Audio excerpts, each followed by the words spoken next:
जोश Pratt New York में एक युवा महत्वाकांक्षी फाइनेंशियल एग्जीक्यूटिव है जो अपने सपने को सच करने की कगार पर है।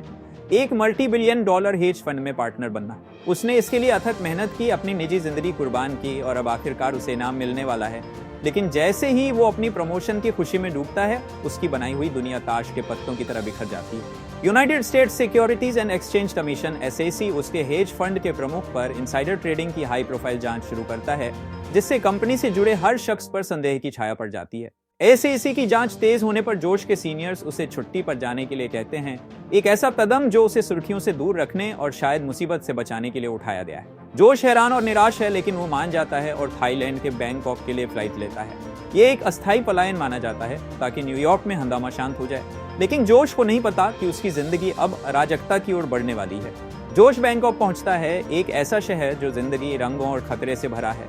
उसका स्वागत उसका बड़ा भाई पॉल प्रैट करता है, जिसका जीवन जोश से बिल्कुल अलग है। पॉल आकर्षक, रहस्यमयी है और जैसा कि जोश जल्दी ही जान पड़ता है, थाई माफिया के साथ गहरे ताल्लुक रखता है। पॉल की दुनिया नाइट क्लब्स, गुप्त सौदों और नैतिक उलझनों से भरी है। पॉल जोश को अपने शानदार घर में ठहरने की जगह देता है, लेकिन ये मुलाकात तनावपूर्ण। पुराने पारिवारिक जख्म फिर से उभरते हैं और जोश को लगता है कि पॉल की थाईलैंड में कामयाबी की भारी कीमत चुकानी पड़ी है। अपनी आशंकाओं के बावजूद जोश के पास फिलहाल पॉल पर भरोसा करने के अलावा कोई चारा नहीं। जोश को जल्दी ही एहसास होता है कि वो सिर्फ छुट्टी पर नहीं है, उसका पीछा किया जा रहा है। सूट और चश्मे पहने लोग उसे भीड़ भरे बाजारों और नियन रोशनी वाली गलियों में फॉलो करते हैं। वो एक ड्राइव बाय शूटिंग में बाल बाल बचता है और पॉल की रहस्यमयी सांत्वनाएं उसकी घबराहट को कम नहीं करती। जोश को पता चलता है कि उसकी जान पर कीमत लगी है। कोई मानता है कि उसके पास महत्वपूर्ण जानकारी है, ऐसी जानकारी जो उसे खुद भी नहीं पता कि उसके पास है। जैसे ही वो सच्चाई को जोड़ने की कोशिश करता है, जोश बैंकॉक के अपराधी अंडरवर्ल्ड में और गहरे खिंचता चला जाता है। उसकी मुलाकात जूल्स से होती है, एक रहस्यमयी औरत जो अपने राज छुपाए रखती है, और लेक से, एक स्थानीय फिक्सर जो हर किसी और हर चीज को जानता प्रतीत होता है। पॉल के थाई माफिया से रिश्ते एक दोधारी तलवार बन जाते हैं। एक तरफ उसका प्रभाव जोश को कुछ हद तक सुरक्षा देता है, दूसरी तरफ ये उसे निशाना बनाता है। पॉल का बॉडीगार्ड डेरेक हमेशा मौजूद रहता है, जो बराबर हिस्सों में रक्षक और खतरा दोनों है। जोश की हर हरकत पर नजर रखी जाती है और उसे जल्दी ही समझ आ जाता है कि वो किसी पर भरोसा नहीं कर सकता, यहाँ तक कि अपने भाई पर भी नहीं। जैसे जैसे दिन बीतते हैं, जोश झूठ, धोखे और हिंसा के जटिल जाल में फंसता जाता है। वो थाई अंडरवर्ल्ड की क्रूर दक्षता को देखता है, जहां वफादारी क्षणभंगुर है और धोखा जानलेवा है। पुलिस या तो भ्रष्ट है या बेकार, और जोश खुद को प्रतिद्वंदी गुटों के बीच फंसा पाता है, जिनमें से हर एक को यकीन है कि उसके पास एक छुपे हुए खजाने की चाबी है। जोश की मुसीबत उसी चीज से जुड़ी है जिससे वो भागने की कोशिश कर रहा था, और वो है हेज फंड के गंदे कारनामे।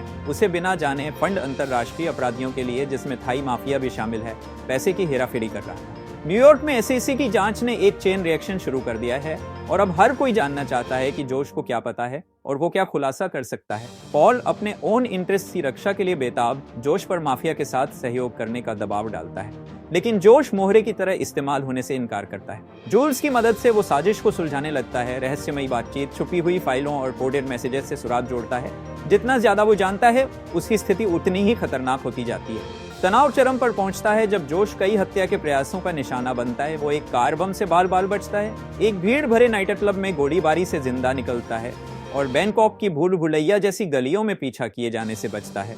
हर मुठभेड़ उसे और घायल और बेताब छोड़ती है, लेकिन साथ ही जीवित रहने का उसका संकल्प भी बढ़ाती है। जूल्स अपनी असली निष्ठा का खुलासा करती है।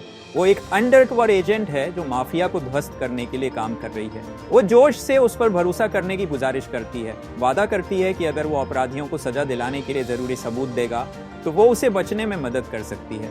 कोई और रास्ता न होने पर एक खतरनाक योजना पर सब कुछ दांव पर लगाकर जोश मान जाता है। एक चरमोत्कर्ष टकराव में जोश पॉल और माफिया बॉसेस का सामना एक हाई राइज ऑफिस में करता है, जो शहर को नजरअंदाज करता है। तनाव स्पष्ट है, क्योंकि राज खुलते हैं और गठबंधन टूटते हैं। पॉल अपने भाई के प्रति वफादारी और अपनी खुद की जिंदगी के बीच फंसा एक डील करने की कोशिश करता है, लेकिन माफिया बेरहम है और हिंसा भड़क उठती है।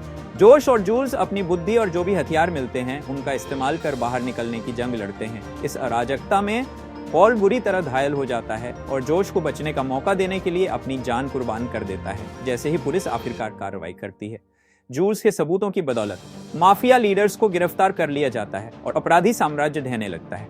खतरा खत्म होने के बाद जोश अपनी टूटी फूटी जिंदगी को समेटने के लिए रह जाता है। वो अपने भाई की मौत का शोक मनाता है, उन फैसलों पर विचार करता है जिन्होंने उन्हें इस मोड़ तक पहुंचाया। ये अनुभव उसे हमेशा के लिए बदल देता है, उसकी भोली वाली सोच को छीन लेता है और उसे अपने और दुनिया के अंधेरे का सामना करने पर मजबूर करता है। जुल्स अपना मिशन पूरा करके जोश को एक नई जिंदगी का मौका देती है।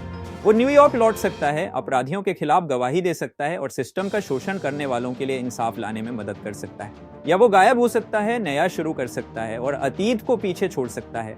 जोश अपने डर का सामना करने का फैसला करता है, हेज फंड के अपराधों में अपनी भूमिका के लिए प्रायश्चित करने का संकल्प लेता है। ए स्ट्रेंजर इन पैराडाइज जोश के साथ खत्म होती है, जो एक छत पर खड़ा है, उस शहर को निहार रहा है जिसने उसे लगभग नष्ट कर दिया।